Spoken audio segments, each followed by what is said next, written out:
ಬ್ರೇಕ್ನ ನಂತರ ಮಹಾ ತೀರ್ಪು ಮಹಾ ಎಕ್ಸಿಟ್ ಪೋಲ್ ವಿಶೇಷ ಕಾರ್ಯಕ್ರಮಕ್ಕೆ ಮತ್ತೊಮ್ಮೆ ಸ್ವಾಗತ. ನಮ್ಮ ಜೊತೆಗೆ ಮಾಜಿ ಮುಖ್ಯಮಂತ್ರಿ ಬಸವರಾಜ ಬೊಮ್ಮಾಯಿ ಅವರು ಹಾವೇರಿಯಿಂದ ನೇರ ಸಂಪರ್ಕದಲ್ಲಿದ್ದಾರೆ. ಬೊಮ್ಮಾಯಿ ಅವರು ನಮಸ್ಕಾರ. ನಮಸ್ಕಾರ. ಟೆನ್ಷನ್ ನೈಟು, ನಾಳೆ ಬೆಳಗ್ಗೆ ಕೌಂಟಿಂಗು.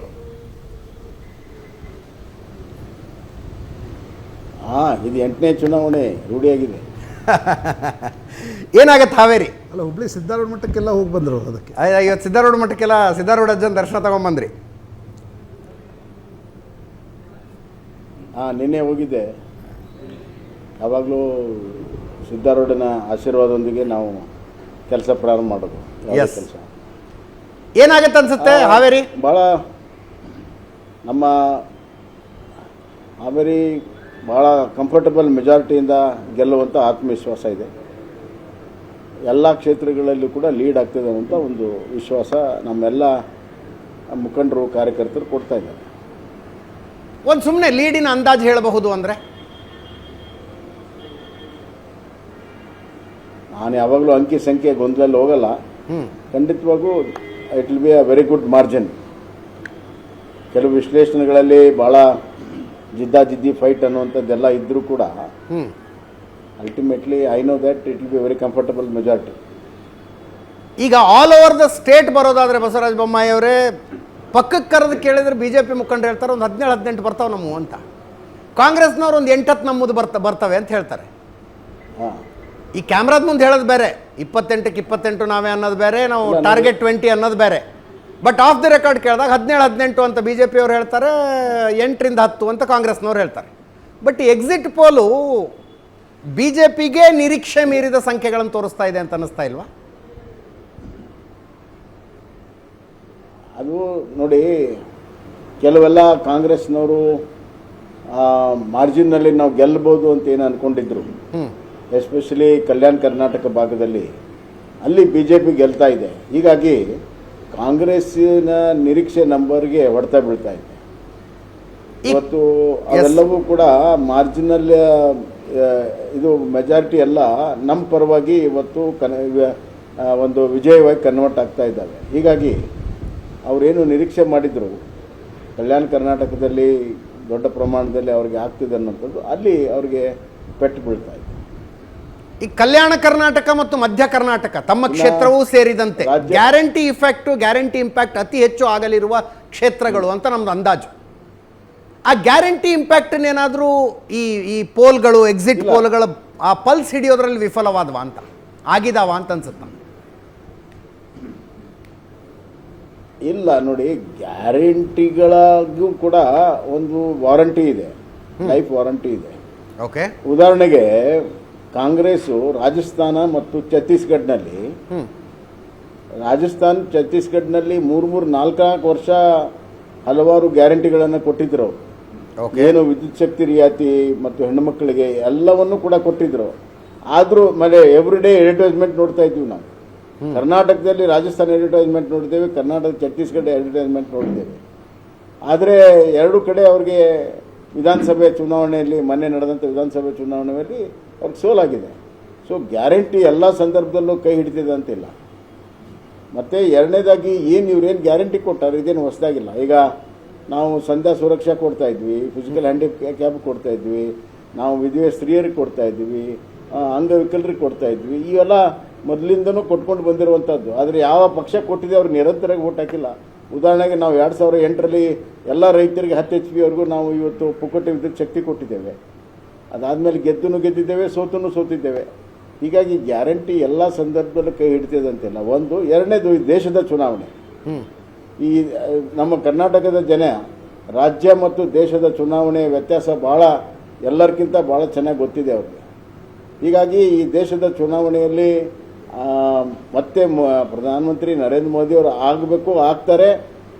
ಅವ್ರ ಕೈಯಲ್ಲೇ ದೇಶ ಸುರಕ್ಷಿತವಾಗಿದೆ, ಅಭಿವೃದ್ಧಿ ಆಗ್ತಿದೆ ಅನ್ನುವಂಥ ಪ್ರಬಲವಾದಂಥ ನಂಬಿಕೆ ಗ್ರಾಮೀಣ ಮಟ್ಟದಲ್ಲಿದೆ. ನಾನು ಹೇಳ್ತಾ ಇರೋದು ಕೇವಲ ನಗರ ಮಟ್ಟದಲ್ಲ, ಗ್ರಾಮೀಣ ಮಟ್ಟದಲ್ಲಿದೆ. ಹೀಗಾಗಿ ಈ ಥರದ ಒಂದು ನಿಮಗೆ ಎಕ್ಸಿಟ್ ಪೋಲ್ಗಳು ನೋಡೋಕ್ಕೆ ಸಿಗ್ತಾ ಇದೆ. ಬೊಮ್ಮಾಯಿ, ನಾವು ಈಗ ನಿಮ್ಮ ಜೊತೆ ಹಾವೇರಿಯಲ್ಲಿ ಬಂದಿದ್ವಿ. ಧಾರವಾಡ, ಬೆಳಗಾವಿ, ಬಾಗಲಕೋಟೆ, ಮುಂಬೈ, ಕರ್ನಾಟಕ ಬಿ ಜೆ ಪಿಯ ಒಂದು ಭದ್ರ ಕೋಟೆ ಅಂತ ಯಾವಾಗಲೂ ಅದು ಅದಕ್ಕೊಂದು ರೀತಿಯ ಇತಿಹಾಸವೂ ಕೂಡ ಇದೆ. ಮೊದಲು ಜನತಾದಳ, ನಂತರ ಬಿ ಜೆ ಪಿ. ಆದರೆ ಈ ಬಾರಿ ಮುಂಬೈ ಕರ್ನಾಟಕದಲ್ಲೇ ಅನೇಕ ಕಡೆ ಬಿ ಜೆ ಪಿಯ ಕಾರ್ಯಕರ್ತರಲ್ಲಿ ಅಸಮಾಧಾನ, ನಾಯಕರಲ್ಲಿ ಅಸಮಾಧಾನ, ಒಂದಿಷ್ಟು ಗೊಂದಲಗಳು, ಆ ರೀತಿಯಾಗಿರ್ತಕ್ಕಂಥ ಒಂದು ಕಾಂಗ್ರೆಸ್ ಕಾರ್ಯಕರ್ತರು ಎಷ್ಟು ಆ್ಯಕ್ಟಿವ್ ಆದರೂ ಏಕಾಏಕಿ ಬಿ ಜೆ ಪಿ ಸ್ವಲ್ಪ ಮಟ್ಟಿಗೆ ಗೊಂದಲಗಳಲ್ಲಿತ್ತು ಅಂತಕ್ಕಂಥದ್ದು ಅನ್ನಿಸ್ತಾ ಇತ್ತು.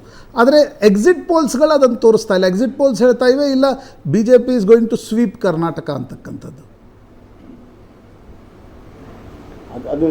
ಅದು ಎರಡು ಕಾರಣ ಇದೆ. ಪ್ರಾರಂಭದಲ್ಲಿ ನಮ್ಮ ಪಕ್ಷ ಗೆಲ್ತದಂತ ಗೊತ್ತಿರೋದ್ರಿಂದ ಸ್ವಲ್ಪ ಪೈಪೋಟಿ ಇದ್ದಿದ್ದು ನಿಜ.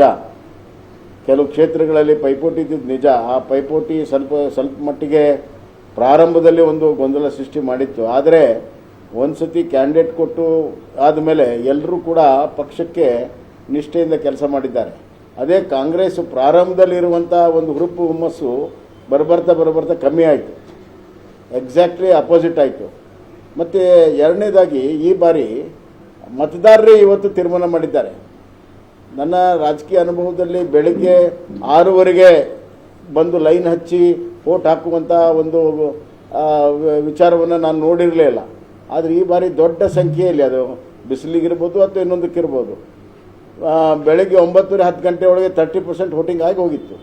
ಸೊ ಮತದಾರರೇ ಇವತ್ತು ಸ್ವಯಂ ಪ್ರೀತಿಯಿಂದ ಇವತ್ತು ಬಿ ಜೆ ಪಿಗೆ ಇವತ್ತು ಬೆಂಬಲವನ್ನು ಕೊಟ್ಟಿದ್ದಾರೆ ಮುಂಬೈ ಕರ್ನಾಟಕದಲ್ಲಿ. ಅದರಿಂದ ಮುಂಬೈ ಕರ್ನಾಟಕದಲ್ಲಿ ಮತದಾರರು ಗೆಲ್ಲಿಸ್ತಾ ಇದ್ದಾರೆ ಮತ್ತು ನಮ್ಮ ಕಾರ್ಯಕರ್ತರು ತಮ್ಮ ಮನಸ್ಸಿನಲ್ಲಿ ಏನೇ ಇದ್ದರೂ ಕೂಡ ಒಕ್ಕಟ್ಟಾಗಿ ನಿಷ್ಠೆಯಿಂದ ಮಾಡಿದ್ದಾರೆ. ಹೀಗಾಗಿ ನಾವು we are going to clean sweep all the seats in Belgaum division, Mumbai Karnataka. ಬೊಮ್ಮಾಯಿಯವರ ಮೇಲ್ನೋಟಕ್ಕೆ ಚುನಾವಣೆಯ ಸಂದರ್ಭದಲ್ಲಿ ಓಡಾಡಿದಾಗ ಅನಿಸಿದ್ದು 2 ಫ್ಯಾಕ್ಟರ್ಗಳು ಮಾತ್ರ ಚರ್ಚೆ ಆಗ್ತಾ ಇವೆ. ಅದು ವೋಟಿಂಗ್ ಪ್ಯಾಟರ್ನನ್ನು, ಪ್ರಯಾರಿಟಿಯನ್ನು ನಿರ್ಧರಿಸ್ತಾ ಇದೆ.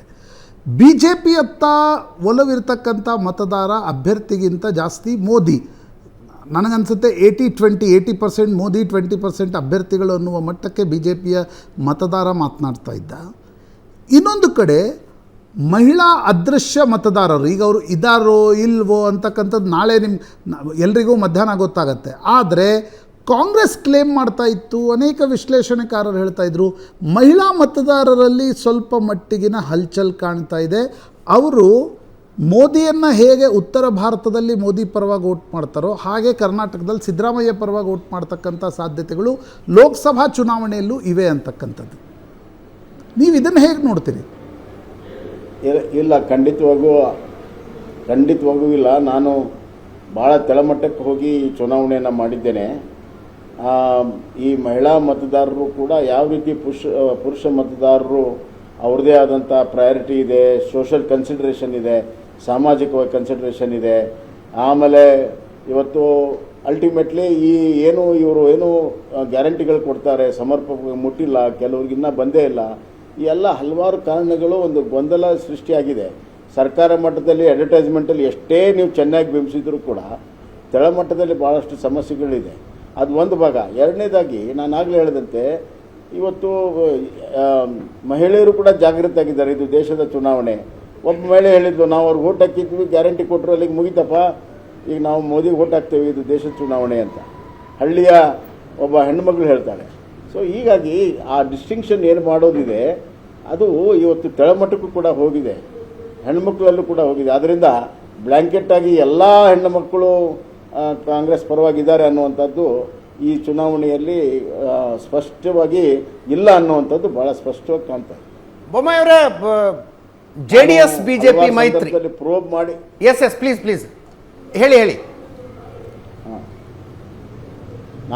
ನಾನು ಈ ವುಮನ್ ಆ್ಯಂಡ್ ಗ್ಯಾರಂಟಿ ಏನು ರಿಲೇಷನ್ಶಿಪ್ ಇದೆ ಇದನ್ನು ಭಾಳಷ್ಟು ಪ್ರೋಬ್ ಮಾಡಿನೂ ಕೂಡ ನಾನು ನೋಡಿದೆ. ಉದಾಹರಣೆಗೆ ಒಬ್ಬ ಹೆಣ್ಮಕ್ಳು ಹೇಳಿದ್ರು, ಈ ಒಂದು ಬಸ್ಸಲ್ಲಿ ಏನು ಶಕ್ತಿ ಯೋಜನೆ ಮಾಡಿದ್ರಿಂದ ನಮ್ಮ ಮಕ್ಕಳಿಗೆ ಶಾಲೆಗೆ ಕಾಲೇಜ್ಗೆ ಹೋಗೋದು ಭಾಳ ತೊಂದರೆ ಆಗಿಬಿಟ್ಟಿದೆ, ಅದು ಬಸ್ ತುಂಬೇ ಬರ್ತದೆ, ನಮ್ಮ ಮಕ್ಕಳು ಹತ್ತಕ್ಕಾಗೋದಿಲ್ಲ.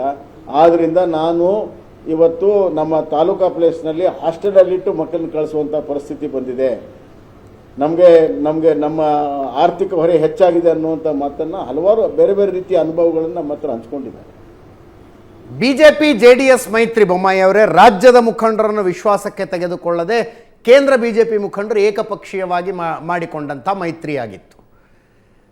ಎಕ್ಸಿಟ್ ಪೋಲ್ಗಳನ್ನು ನೋಡ್ತಾ ಇದ್ರೆ ಮೈತ್ರಿ ವರ್ಕ್ ಆದಂಗೆ ಅನ್ನಿಸ್ತಾ ಇದೆ. ಅದು ಇಲ್ಲ ನೋಡಿ,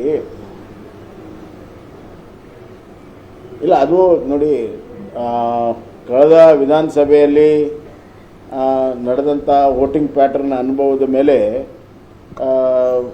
ಆ ತೀರ್ಮಾನಗಳು ಕೆಲವಾಗಿದೆ. ಆದರೆ ಅಂತಿಮವಾದಂಥ ತೀರ್ಮಾನ ರಾಜ್ಯದ ನಾಯಕರ ಜೊತೆಗೆ ನಮ್ಮ ಹತ್ರ ಚರ್ಚೆ ಮಾಡಿ ನಾವು ಯಾಕೆ ಮಾಡಿದ್ದೇವೆ ಅನ್ನುವಂಥ ವಿಚಾರನೂ ಹೇಳಿದರು. ಪ್ಲಸ್ ಎಷ್ಟು ಸೀಟ್ ಕೊಡ್ತೀವಿ, ಯಾಕೆ ಕೊಡ್ತೀವಿ, ಅದರ ಅಡ್ವಾಂಟೇಜ್ ಡಿಸ್ಅಡ್ವಾಂಟೇಜ್ ಎಲ್ಲವೂ ಕೂಡ ಚರ್ಚೆ ಮಾಡಿದ್ದೇವೆ. ಮತ್ತು ನಮ್ಮ ವರಿಷ್ಠರ ನಿರೀಕ್ಷೆ ಮತ್ತು ನಮ್ಮ ನಿರೀಕ್ಷೆಕ್ಕಾಗಿ ಇದು ವರ್ಕ್ ಆಗ್ತಾ ಇದೆ. It has work both ways. Yes, ಭಾಳ ಒಳ್ಳೆಯ ರೀತಿಯಲ್ಲಿ ವರ್ಕ್ ಆಗಿದೆ. ಏನಾಗ್ತಿತ್ತು ಅಂದರೆ ಕಾಂಗ್ರೆಸ್ಸು ಇವತ್ತು ಎರಡು ಕಡೆ ಉತ್ತರ ಕರ್ನಾಟಕ ದಕ್ಷಿಣ ಕರ್ನಾಟಕದಲ್ಲಿ ಪ್ರಬಲವಾಗಿ ಒಂದು ಪಕ್ಷವಾಗಿತ್ತು. ಉತ್ತರ ಕರ್ನಾಟಕದಲ್ಲಿ ಲಿಂಗಾಯತರು ಮತ್ತು ಇತರರನ್ನ ಇರುವಂಥ BJPಯನ್ನು ಫೈಟ್ ಮಾಡ್ತಾಯಿದ್ರು. ಅಲ್ಲಿ ಒಕ್ಕಲಿಗರಿರುವಂಥ JDS ಕಾಂಗ್ರೆಸ್ ಫೈಟ್ ಮಾಡ್ತಾಯಿತ್ತು. ಆದರೆ ಯಾವಾಗ ಈ ಕಾಂಬಿನೇಷನ್ ಆಯಿತು, ಕಾಂಗ್ರೆಸ್ಗೆ ಎರಡು ಕಡೆಯೂ ಕೂಡ ಭಾಳಷ್ಟು ಹಿನ್ನಡೆ ಆಗಿದೆ. ಎಸ್ಪೆಷಲಿ ಸದರ್ನ್ ಕರ್ನಾಟಕದಲ್ಲಿ JDS ಟೈಪ್ ಮಾಡಿದ್ರಿಂದ ಭಾಳಷ್ಟು ಹಿನ್ನಡೆ ಆಗಿದೆ. ಅದೇನು ಟ್ರಾನ್ಸ್ಫರ್ಬಲ್ ವೋಟ್ ಇತ್ತು ಅದೆಲ್ಲ ಸಂಪೂರ್ಣವಾಗಿ ಲಾಕ್ ಆಗಿದೆ. ನೀವು ಹೆಚ್ಚು ಕಡಿಮೆ 80ರ ದಶಕದಿಂದ ಪಾಲಿಟಿಕ್ಸನ್ನು ಭಾಳ ಕೀನ್ಲಿ ಅಬ್ಸರ್ವ್ ಮಾಡ್ತಾಯಿದ್ದೀರಿ. 2000 ಜಯೇಶ್ ಪಟೇಲ್ರು ಮುಖ್ಯಮಂತ್ರಿಯಾಗಿ ನೀವು ಪೊಲಿಟಿಕಲ್ ಸೆಕ್ರೆಟರಿ ಆದ ನಂತರ ಅದೆಷ್ಟು ಚುನಾವಣೆಗಳನ್ನು ನೋಡಿದ್ದೀರಿ. ನಾನು ಕಳೆದ 3-4 ಚುನಾವಣೆ ಲೋಕಸಭೆ ನೋಡಿದ್ದರ ಪ್ರಕಾರ ಹೇಳೋದಾದರೆ ಕರ್ನಾಟಕದಲ್ಲಿ ಇಷ್ಟೊಂದು ಕಾಂಗ್ರೆಸ್ ಲೋಕಸಭಾ ಚುನಾವಣೆಯಲ್ಲಿ ಆ್ಯಕ್ಟಿವ್ ಇರ್ತಿರಲಿಲ್ಲ. ವಿಧಾನಸಭಾ ಚುನಾವಣೆಯಲ್ಲಿ ಕಾಂಗ್ರೆಸ್ ಒಂದು ಧ್ರುವವನ್ನು ಹಿಡಿತಾ ಇತ್ತು, ಒಂದು ಸಲ ಅಧಿಕಾರಕ್ಕೆ ಬರ್ತಾಯಿತ್ತು. ಆದರೆ ಲೋಕಸಭಾ ಚುನಾವಣೆಯಲ್ಲಿ ಕಾಂಗ್ರೆಸ್ ಇಷ್ಟೊಂದು ಆ್ಯಕ್ಟಿವ್ ಇರಲಿಲ್ಲ. ಬಟ್ ಈ ಬಾರಿ ನಾನು ಕಂಡಂತೆ ಕೆಳಗಡೆ ಬೂತ್ವರೆಗೆ ಕಾಂಗ್ರೆಸ್ ಕಾರ್ಯಕರ್ತ ಮತ್ತು ನಾಯಕರು ಆ್ಯಕ್ಟಿವ್ ಇದ್ದಂತೆ ಕಂಡು ಬಂದಿದ್ದರು. ಒಂದು ನರೇಟಿವ್ ಸೆಟ್ ಮಾಡ್ತಕ್ಕಂಥ ಪ್ರಯತ್ನವನ್ನು ಕೂಡ ಅವರು ಪದೇ ಪದೇ ಮಾಡ್ತಾಯಿದ್ರು. ನೋಡಿ, 2014ರಲ್ಲೂ ಕೂಡ ಭಾಳ ಆ್ಯಕ್ಟಿವ್ ಆಗಿ ಮಾಡಿದ್ದಾರೆ ಅವರು. ಈ 10 ವರ್ಷದಿಂದಿನ ಮಾತು. ಹೀಗಾಗಿ ಸ್ವಲ್ಪ ನಾವು ನೆನಪು ಮಾಡಿಕೊಂಡ್ರೆ 2014ರಲ್ಲೂ ಇದೇ ಪ್ರಯತ್ನಗಳನ್ನು ಮಾಡಿದ್ದಾರೆ. ಈ ಸತಿ ನೋಡಿ, ಅವರು ಈ ಪ್ರಯತ್ನ ಅಂದರೆ ಮೇಲ್ನೋಟಕ್ಕೆ ಗೊತ್ತಾಗುತ್ತೆ, ಎಲ್ಲ ಮಂತ್ರಿ ಮಕ್ಕಳನ್ನ ನಿಲ್ಲಿಸಿದ್ದಾರೆ. ಯಾವುದೇ ರಾಜಕೀಯ ಅನುಭವ ಇಲ್ಲದೆ ಇರುವಂಥ ಮಂತ್ರಿ ಮಕ್ಕಳನ್ನ ನಿಲ್ಲಿಸಿರುವಂಥದ್ದು it's a bankruptcy of Congress politics. ಕಾಂಗ್ರೆಸ್ನಲ್ಲಿ ಮಂತ್ರಿಗಳು ಅಥವಾ ಮಂತ್ರಿಗಳ ಹೊರತಾಗಿ ಬೇರೆ ಕ್ಯಾಂಡಿಡೇಟ್ಗಳು ಇಲ್ಲ ಅನ್ನುವಂಥ ಒಂದು ಪರಿಸ್ಥಿತಿ ಆಗಿದೆ. ಮತ್ತು ಮಂತ್ರಿಗಳ ಮೇಲೆ ವಿಶ್ವಾಸ ಇಲ್ಲದಕ್ಕೆ ಅವ್ರ ಮಕ್ಕಳಿಗೆ ಕೊಡುವಂಥದ್ದು, ಅವ್ರ ಅಣ್ಣತಮ್ಮರಿಗೆ ಕೊಡುವಂಥ ಕೆಲಸ ಆಗಿದ್ದರಿಂದ ನ್ಯಾಚುರಲಿ ಕಾಂಗ್ರೆಸ್ ವರ್ಕರ್ಸ್ ಆಗಲಿ ಇತರ ಲೀಡರ್ಸ್ ಆಗಲಿ ಇದನ್ನು ಒಂದು ರೀತಿಯಲ್ಲಿ ಭಾಳ ಒಂದು ಒಪ್ಕೊಳ್ತಾರೆ, ಭಾಳ ಆರ್ಥಿಕವಾಗಿ ಒಪ್ಕೊಳ್ತಾರೆ ಅಂತೇನಿಲ್ಲ. ಅವ್ರು ಸೈಲೆಂಟಾಗಿ ಏನು ಕೆಲಸ ಮಾಡಬೇಕು ಅವ್ರು ಮಾಡ್ತಾರೆ. ಟೋಟಲ್ ದೇಶದ ಸಂಖ್ಯೆಗಳ ವಿಷಯದಲ್ಲಿ ಎಕ್ಸಿಟ್ ಪೋಲ್ ಹೇಳ್ತಾ ಇರೋದು ನೋಡಿದ್ರೆ ಏನನ್ಸುತ್ತೆ ಬೊಮ್ಮಾಯಿ ಅವರೇ? ಒಂದು ಅಂದರೆ ನಮ್ಮ ತಲೆಮಾರು ನಿಮ್ಮ ತಲೆಮಾರು ನೋಡದೇ ಇರುವಂಥ ಒಂದು ರಿಸಲ್ಟ್ ಈ ಸಲ ಆಗುತ್ತೆ ಅಂತ. ಜವಾಹರ್ಲಾಲ್ ನೆಹರು ನಂತರ ಸತತ 3ನೇ ಸಲ ಮತ್ತೊಬ್ಬ ಪ್ರಧಾನಮಂತ್ರಿ ಆಗ್ತಾ ಇದ್ದಾರೆ, ಒಂದೇ ಸರ್ಕಾರ ಮುಂದುವರಿಯುತ್ತೆ ಅಂತ ಎಕ್ಸಿಟ್ ಪೋಲ್ಗಳು ಹೇಳ್ತಾ ಇದ್ದಾವೆ. ಅದು ಇನ್ಕ್ರಿಮೆಂಟಲ್ ಗ್ರೋತ್. ಮೊದಲನೇ ಅವಧಿಗಿಂತ 2ನೇ ಅವಧಿ ಜಾಸ್ತಿ, 2ನೇ ಅವಧಿಗಿಂತ 3ನೇ ಅವಧಿ ಇನ್ನೂ ಜಾಸ್ತಿ ಆಗಬಹುದು ಅನ್ನೋ ವಾತಾವರಣ ಇದೆ. ಈಗ ನಾವು ನೆಹರುವಿನ ಒಂದು ಕಾಲ ಮತ್ತು ಇದಕ್ಕೆ ಹೋಲಿಸೋಕ್ಕೆ ಸಾಧ್ಯ ಇಲ್ಲ. ಅವತ್ತು ಸ್ವತಂತ್ರ ನಂತರ ರಾಜಕೀಯವಾಗಿ ಇರೋದೇ ಒಂದೇ ಪಕ್ಷ ಇತ್ತು. ಆದರೆ ಈಗ ಭಾಳಷ್ಟು ನೀರು ಹರಿದಿದೆ. ಎಸ್ಪೆಷಲಿ ಈ ಲಿಬರಲೈಸೇಷನ್ ಆ್ಯಂಡ್ ಗ್ಲೋಬಲೈಸೇಷನ್ ಆದಮೇಲೆ ಇವತ್ತು entire demography and entire polity of the country change ಆಗಿದೆ. ಹೀಗಾಗಿ ಅದನ್ನು 3ನೇ ಬಾರಿ ಅದನ್ನು ನಿರಂತರವಾಗಿ ಜನರನ್ನ ಆಕರ್ಷಿತವಾಗಿ ಇಟ್ಕೊಂಡು ಮತ್ತು ಅವ್ರಿಗೆ ಒಂದು ಭರವಸೆಯನ್ನು ನಿರಂತರವಾಗಿ ತಮ್ಮ ಕಾರ್ಯಕ್ರಮಗಳು ಮೂಡಿಸುವಂಥದ್ದು ಒಂದು ದೊಡ್ಡ ಸಾಹಸ, ಅದೊಂದು ಅಡ್ವೆಂಚರು ನರೇಂದ್ರ ಮೋದಿಯವರು ಯಶಸ್ವಿಯಾಗಿ ಮಾಡಿದ್ದಾರೆ ಅಂತ ಅನ್ನಿಸ್ತಾ ಇದೆ. ಏನು ಈಗ ತಮ್ಮ ಎಕ್ಸಿಟ್ ಪೋಲ್ಗಳ ನಂಬರ್ ಇದೆ ಅದು ಕಡಿಮೆ ಅಂತೂ ಆಗಲ್ಲ, ಇಂಪ್ರೂವ್ ಆಗುತ್ತೆ, ಖಂಡಿತವಾಗಿ ಇಂಪ್ರೂವ್ ಆಗುತ್ತೆ ಅಂತ ನನಗೆ ಅನಿಸ್ತಾ ಇದೆ. ಇದೊಂದು ಗ್ಲೋಬಲ್ ಫಿನಾಮಿನಾ. ಅಂದರೆ ಪ್ರಪಂಚದ ಬೇರೆ ದೇಶಗಳು ಒಂಥರ ಆಶ್ಚರ್ಯದಿಂದಲೇ ನೋಡ್ತಾ ಇದ್ದಾವೆ ಇದನ್ನ. ಪ್ರಪಂಚದ ಬೇರೆ ದೇಶಗಳು. ಪೋಸ್ಟ್ ಕೊರೋನಾ ಎಲ್ಲೂ ಕೂಡ ದೊಡ್ಡ ದೇಶಗಳು ತಮ್ಮ ಖಂಡಿತವಾಗೂ ಸರ್ಕಾರವನ್ನು ಮರಳಿ ಆಶ್ಚರ್ಯ ಆರಿಸಲಿಲ್ಲ, ಆ ನಾಯಕರು ಮತ್ತೆ ಮರಳಿ ಬರಲಿಲ್ಲ, ಅವರ ಜನಪ್ರಿಯತೆ ಕುಸಿದೋಯ್ತು ಹೌದು. Post corona. ನೋಡಿ, ಕೊರೋನಾ ನಿರ್ವಹಣೆ ಮತ್ತು ಪೋಸ್ಟ್ ಕೊರೋನಾ ಎಕನಾಮಿಕ್ ಏನು ಒಂದು ಡೆವಲಪ್ಮೆಂಟ್ ಆಯಿತು, ಬೇರೆ ದೇಶಗಳಲ್ಲಿ ಆಗಿಲ್ಲ. ಅದು ಬಿಕಾಸ್ ನರೇಂದ್ರ ಮೋದಿ ಅವರು ಈ ವಾಸ್ ಆನ್ ದ ಗ್ರೌಂಡ್. ಅವರು ಜೀವನ ಮತ್ತು ಜೀನಾ ಹೈ ಅವ್ರ ಜೀವನ್ ಬಿ ಹೈ ಅವ್ರ ಜೀನಾ ಬಿ ಹೈ ಅಂತ ಏನು ಹೇಳಿದರು ಅದನ್ನು ಅಕ್ಷರ ಸಹ ಪಾಲಿಸಿದ್ದಾರೆ. ಒಂದು. ಎರಡನೇದಾಗಿ ಇವತ್ತು ಅವರ ಕಾರ್ಯಕ್ರಮಗಳು ತೆಳಮಟ್ಟಕ್ಕೆ ಮುಟ್ಟಿದೆ ಪ್ರಥಮ ಬಾರಿ ಈ ದೇಶದಲ್ಲಿ. ಮತ್ತು ಅವ್ರ ಕಮ್ಯುನಿಕೇಷನ್ ಸ್ಕಿಲ್ ಇದೆಯಲ್ಲ, ಮತ್ತು ಎಲ್ಲದಕ್ಕಿಂತ ಹೆಚ್ಚಾಗಿ ಆ ಮನುಷ್ಯನ ಬಗ್ಗೆ ಇರುವಂಥ ಒಂದು ಕಮಿಟ್ಮೆಂಟ್ ಏನಿದೆ ಆ ಮನುಷ್ಯನ ಹತ್ರ, ಪ್ರಧಾನಮಂತ್ರಿ ನರೇಂದ್ರ ಮೋದಿ ಹತ್ರ, ಅದು ಜನಸಾಮಾನ್ಯರು ಅದನ್ನು ಭಾಳಷ್ಟು ಮನಸ್ಸಿನಲ್ಲಿ ಅದನ್ನು ಒಪ್ಕೊಂಡಿದ್ದಾರೆ ಅಂತ ನನಗೆ ಅನಿಸ್ತಾ ಇದೆ. ಒಂದು ಎಮೋಷ್ನಲ್ ಕಾಂಟ್ಯಾಕ್ಟ್ ಇವತ್ತು ರಾಜಕಾರಣಿಗಳಿಗೆ ಬಂದಿದೆ. ಬೇಸಿಕಲಿ ನಮ್ಮ ಭಾರತ ದೇಶದಲ್ಲಿ we are god worshippers are hero worshippers. ನಮ್ಮ ಪರ್ಫಾರ್ಮೆನ್ಸ್ ಮೇಲೆ ಜನ ಇವತ್ತು ನಮಗೆ ಅಷ್ಟು ದೊಡ್ಡ ಪ್ರಮಾಣದ ಒಂದು ಪ್ರೀತಿ ವಿಶ್ವಾಸವನ್ನು ಗಳಿಸೋಕ್ಕೆ ಸಾಧ್ಯ ಅಂತ ಮೋದಿಯವರು ತೋರಿಸ್ಕೊಟ್ರು. ಬೊಮ್ಮಾಯಿ ಏಕ್ದಮ್ ನರೇಂದ್ರ ಮೋದಿಯವರು ಒಂದನೇ ಹಂತ ಆದಮೇಲೆ ಒಂದು ಟಾಪ್ ಗೇರಿಗೆ ಹೋದರು. ಮಂಗಲಸೂತ್ರದ ಬಗ್ಗೆ ಮಾತನಾಡಿದರು, ಮುಸ್ಲಿಮ್ರ ಬಗ್ಗೆ ಮಾತನಾಡಿದರು. ಕರ್ನಾಟಕದಲ್ಲೇ ನಾನು ನೋಡ್ತಾ ಇದ್ದೆ ಮುಸ್ಲಿಂ ರಿಸರ್ವೇಷನ್ ಬಗ್ಗೆ ಸಾಕಷ್ಟು ಅಡ್ವರ್ಟೈಸ್ಮೆಂಟ್ಗಳು ಮೋದಿ ಕೋಟ್ ತೆಗೆದುಕೊಂಡು BJP ಬಿಡುಗಡೆ ಮಾಡ್ತಾ ಇತ್ತು. ಅಂದರೆ ಒಂದು ವೇಳೆ if it was more confident, ಏಕಾಏಕಿ ಅದು ಬಂದದ್ದೇಕೆ? ಅದೇ ಭಾಳಷ್ಟು ಕನ್ಫ್ಯೂಷನ್ಸ್ಗಳನ್ನು ಚುನಾವಣೆಯ ಸಂದರ್ಭದಲ್ಲಿ ಮಾಡಿದೆ. ನಿಮಗೇನು ಅನಿಸುತ್ತೆ ಅದು ಯಾಕೆ ಅಂತ? ಇಲ್ಲ, ಈ ನೋಡಿ, ಡೆವಲಪ್ಮೆಂಟನ್ನು ಒಂದು ಅಜೆಂಡಾ ಇಟ್ಕೊಂಡು ಪ್ರಾಮಾಣಿಕವಾಗಿ ಮುಂದೆ ಹೋಗುವಂಥ ಸಂದರ್ಭದಲ್ಲಿ ಕಾಂಗ್ರೆಸ್ನವ್ರಿಗೆ ಗೊತ್ತಾಯಿತು ಈ ಡೆವಲಪ್ಮೆಂಟ್ ಪ್ಲ್ಯಾಟ್ಫಾರ್ಮ್ ಮೇಲೆ ಮೋದಿ ಅವ್ರನ್ನ ನಾವು ಸೋಲ್ಸೋಕ್ಕೆ ಸಾಧ್ಯ ಇಲ್ಲ ಅಂತ. ಅದಕ್ಕೆ ಡಿಸ್ಟ್ರಕ್ಟಿವ್ ಪೊಲಿಟಿಕಲ್ ನರೇಷನನ್ನು ರಾಹುಲ್ ಗಾಂಧಿ ಪ್ರಾರಂಭ ಮಾಡಿದರು. ಡಿಸ್ಟ್ರಕ್ಟಿವ್ ಪೊಲಿಟಿಕಲ್ ನರೇಷನನ್ನು ಅದು ಒಂದು ರೀತಿಯಲ್ಲಿ ಅನಾರ್ಕಿಯನ್ನು, ಅಂದರೆ ಇಡೀ ದೇಶದಲ್ಲಿ ಒಂದು ಅಸ್ವಸ್ಥನ್ನು, ಒಂದು ಕ್ಷೋಭೆಯನ್ನು ಉಂಟು ಮಾಡುವಂಥ ವಾತಾವರಣ ನಿರ್ಮಾಣ ಮಾಡೋವರೆಗೂ ಹೋದರು ಚುನಾವಣೆ ಗೆಲ್ಲೋದಕ್ಕೆ.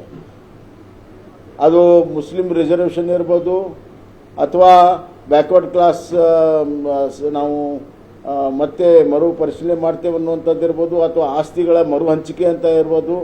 ಈ ಎಲ್ಲ ವಿಚಾರಗಳನ್ನು ಮಧ್ಯೆ ತಂದಾಗ ಮತ್ತು ಸಂವಿಧಾನ ಬದಲಾವಣೆ ಆಗ್ತೈತೆ ಅನ್ನುವಂಥದ್ದು ಅನಾವಶ್ಯಕವಾಗಿ ಡಿಸ್ಟ್ರಕ್ಟಿವ್ ಆ್ಯಂಡ್ ಡಿಸ್ಪ್ರೆಕ್ಟಿವ್ ಏನು ಒಂದು ನರೇಷನ್ ಸೆಟ್ ಮಾಡೋಕ್ಕೆ ಹೋಯ್ತು, ಅದಕ್ಕೆ ರಿಸ್ಪಾಂಡ್ ಮಾಡಲೇಬೇಕಾಯ್ತು ನರೇಂದ್ರ ಮೋದಿ. ಅದು ಭಾಳ ಅವಶ್ಯಕತೆ ಇತ್ತು. ಅದಕ್ಕಾಗಿ ಅವರು ಅದನ್ನು ಮಾಡಿದ್ರು, ಅವಾಗ ಆ ಸಂದರ್ಭದಲ್ಲಿ ಮಾಡಿದ್ದಾರೆ. ನಾವು ಕರ್ನಾಟಕಕ್ಕೆ ವಾಪಸ್ ಬರೋದಾದರೆ ಇದೇ ಎಕ್ಸಿಟ್ ಪೋಲ್ ಫಲಿತಾಂಶ ಬಂದರೆ ಅಥವಾ +or-3 ಬಂದರೆ ಕರ್ನಾಟಕದ ರಾಜಕಾರಣದ ಮೇಲೆ ಇಂಪ್ಯಾಕ್ಟ್ ಆಗುತ್ತೆ ಅಂತ ಅನ್ಸುತ್ತಾ? ಯಾಕಂದರೆ ಏಕನಾಥ್ ಶಿಂದೆ ನಿಮ್ಮ ಮಿತ್ರ ಪಕ್ಷದವರು ಹೇಳ್ತಾ ಇದ್ರು ಇಂಪ್ಯಾಕ್ಟ್. ನನ್ನ ಪ್ರಕಾರ ಅಲ್ಲ, ಒಂದು ನನಗೆ ಗೊತ್ತಿದ್ದಂತೆ 3 ಬಾರಿ ಸಾರ್ವತ್ರಿಕ ಚುನಾವಣೆಯಲ್ಲಿ ಒಬ್ಬ ಲೀಡರು ತನ್ನ ಪಕ್ಷವನ್ನು ಲೀಡ್ ಮಾಡೋಕ್ಕಾಗಲಿಲ್ಲ ಅಂದರೆ, ಮತ್ತು ಹಲವಾರು ಬಾರಿ ಬೇರೆ ಬೇರೆ ರೀತಿಯಲ್ಲಿ ಲಾಂಚಿಂಗ್ ಆದರೂ ಕೂಡ ಯಶಸ್ವಿ ಆಗಲಿಲ್ಲ ಅಂದರೆ, ಕಾಂಗ್ರೆಸ್ಸಿನ ಭಾಳ ಜನ ಮರುಚಿಂತನೆ ಮಾಡೋಕ್ಕೆ ಪ್ರಾರಂಭ ಮಾಡ್ತಾರೆ. ಅದರ ಫಲಶ್ರುತಿ there might be a split in the all India Congress. ಅದರ ಕರಿನೆರಳು ಕರ್ನಾಟಕದ ಮೇಲೆ ಕೂಡ ಆಗ್ತದೆ ಮತ್ತು ಭಾಳಷ್ಟು ರಾಜಕೀಯ ಬದಲಾವಣೆ ಆಗುತ್ತೆ. ಒಂದು ಮಾತು ಹೇಳ್ತೀನಿ ನಾನು, ಇರ್ರಿಸ್ಪೆಕ್ಟಿವ್ ಆಫ್ ದ ನಂಬರ್ಸ್ ಕಾಂಗ್ರೆಸ್ಸಿನ ಈಗಿನ ಸರ್ಕಾರ ತನ್ನ ಟರ್ಮನ್ನು ಕಂಪ್ಲೀಟ್ ಮಾಡೋಕ್ಕೆ ಸಾಧ್ಯನೇ ಇಲ್ಲ. What ever the numbers are. 135+1 sir, ದೊಡ್ಡ ಮೆಜಾರಿಟಿ ಇದೆ. ನೀವು 5 ವರ್ಷ ಕಂಪ್ಲೀಟ್ ಆಗಲ್ಲ ಈ ಟರ್ಮ್ ಅಂತಿದ್ದೀರಿ. ನಾ ಹೇಳ್ತೀನಿ ಕೇಳಿ ಯಾಕೆ ಅಂತ ಹೇಳ್ತೀನಿ ಕೇಳಿ. ವೀರೇಂದ್ರ ಪಾಟೀಲ್ರಿಗೂ ಇದೇ ಥರ ಮೆಜಾರಿಟಿ ಇತ್ತು. 1971 ಲೋಕಸಭಾ ಚುನಾವಣೆಯಲ್ಲಿ ಅವರು ಸೋತಾಗ ಅದನ್ನು ಸಂಪೂರ್ಣವಾಗಿ ಸಿಂಡಿಕೇಟಲ್ಲಿ ಎಲ್ಲ ಇಂಡಿಕೇಟ್ಗೆ ಇಂದಿರಾ ಕಾಂಗ್ರೆಸ್ ಕಡೆ ಹೋಗಿ ಅವತ್ತು ದೇವರಾಜ ಅರಸು ಮುಖ್ಯಮಂತ್ರಿ ಆದರು. ಮುಂದೆ 80ರ ದಶಕದಲ್ಲಿ ದೇವರಾಜ ಅರಸು ಮತ್ತು ಇಂದಿರಾ ಗಾಂಧಿ ನಡುವೆ ವ್ಯತ್ಯಾಸ ಆದಾಗ ಗುಂಡೂರಾವ್ ಆವಾಗಲೂ ಕೂಡ ಭಾಳ ದೊಡ್ಡ ಸಂಖ್ಯೆ ಕಾಂಗ್ರೆಸ್ದ ಇತ್ತು. ಆದರೆ overnight more than 100 people shifted and Gundurao ಅವರು ಮುಖ್ಯಮಂತ್ರಿ ಆದರು ಅವತ್ತು. So number is not important. ಅವಾಗ ನ್ಯಾಷನಲ್ ಸಿನಾರಿಯೋನು ಬೇರೆ ಇತ್ತಲ್ವಾ ಬೊಮ್ಮಾಯಿ ಅವರೇ? ಅವಾಗ ಕಾಂಗ್ರೆಸ್ ಹೈಕಮಾಂಡ್ ಹಂಗೆ ಸ್ಟ್ರಾಂಗ್ ಇತ್ತು, ಚಿಟ್ಕೆ ಹೊಡೆದಂಗ ನೀ ಬಂದು ಕೂತ್ಕ, ನೀ ಬೇಡ ಎದ್ದು ಹೋಗು, ಈ ರೀತಿಯಾಗಿ ಡಿಕ್ಟೇಟ್ ಮಾಡುವ ರೀತಿಯಲ್ಲಿ ನ್ಯಾಷನಲ್ ಹೈಕಮಾಂಡು ಇತ್ತು. ಈಗ ಹೈಕಮಾಂಡ್ ವೀಕ್ ಇದ್ದಾಗ ಸಿದ್ದರಾಮಯ್ಯನವರೇ ಕಿಂಗು ಅಲ್ಲ ಅಲ್ಲ ಅಲ್ಲ ಅಲ್ಲಿ ಹೇಳ್ತೀನಿ ಕೇಳಿ, ಇಲ್ಲಿ ಹೈಕಮಾಂಡ್ ವೀಕ್ ಆದಾಗ ಯಾರು ಕಿಂಗ್ ಆಗೋದಿಲ್ಲ. ಇಲ್ಲಿ ಯಾರಿಗೆ ಸ್ಟ್ರೆಂಗ್ತ್ ಇರ್ತದೆ ಅವರೇ ಕಿಂಗ್ ಆಗ್ತಾರೆ. ಇವತ್ತು ಸಿದ್ದರಾಮಯ್ಯ ಮುಖ್ಯಮಂತ್ರಿ ಇದ್ದಾರೆ, ಕಿಂಗ್ ಇದ್ದಾರೆ. ನಾಳೆ ಕುರ್ಚಿಯಲ್ಲಿ ಆಡಕತ್ತಂದಾಗ ಯಾರ್ಯಾರು ಯಾವ ಕಡೆ ಹೋಗ್ತಾರೆ ಗೊತ್ತಿಲ್ಲ. So number is not important. Political development, political intensity ಏನಿದೆ ಅದು ಬಹಳ ಮುಖ್ಯ. ಆಯ್ತು, ಕಾಂಗ್ರೆಸ್ ಕತೆ ಏನಾರು ಆಗಲಿ, ಈಗ ಇದೇ ರಿಸಲ್ಟ್ ಬಂದರೆ ಕರ್ನಾಟಕದಿಂದ ಕೇಂದ್ರ ಸಚಿವರು ಯಾರ್ಯಾರು ಆಗ್ತಾರೆ ಅಂತ ಅದು ನನ್ನ ಪ್ರಕಾರ $1 ಮಿಲಿಯನ್ ಕ್ವಶನ್. ಅದು ಹಾಂ, ಬಹುತೇಕವಾಗಿ ಇಲ್ಲೆಲ್ಲ ಕೇಂದ್ರದಲ್ಲೂ ಕೂಡ ಯಾರಿಗೂ ಗೊತ್ತಿಲ್ಲ, except honourable prime minister Narendra Modi ಅವ್ರಿಗೆ ಬಿಟ್ಟರೆ ಯಾರಿಗೂ ಗೊತ್ತಿಲ್ಲ. ಸೇಫ್ ಆನ್ಸರ್ ಕೊಟ್ಟರೆ ರಿಸಲ್ಟ್ ಬರಲಿ, ರಿಸಲ್ಟ್ ಬಂದ ಮೇಲೆ ಆ ಪ್ರಕ್ರಿಯೆ ಪ್ರಾರಂಭ ಆಗುತ್ತೆ. ಅದಕ್ಕಿಂತ ಮುಂಚೆ ಬರೋಕ್ಕೆ ಸಾಧ್ಯ ಇಲ್ಲ. ಎಸ್, ಧನ್ಯವಾದ ಬಸವರಾಜ ಬೊಮ್ಮಾಯಿ ಅವರು ಏಷ್ಯಾನೆಟ್ ಸುವರ್ಣ ನ್ಯೂಸ್ ಜೊತೆ ಎಷ್ಟೊತ್ತು ಮಾತನಾಡಿದ್ದಕ್ಕೆ. Thank you. ಒಳ್ಳೆಯದಾಗಲಿ, ನಾಳೆ ರಿಸಲ್ಟಿಗೆ all the best. Thank you sir, thank you very much. ಒಂದು ಸಣ್ಣ ಬ್ರೇಕ್ನ ಸಮಯ, ಬ್ರೇಕ್ ನಂತರ ಚರ್ಚೆಯನ್ನು ಮುಂದುವರಿಸ್ತೀವಿ.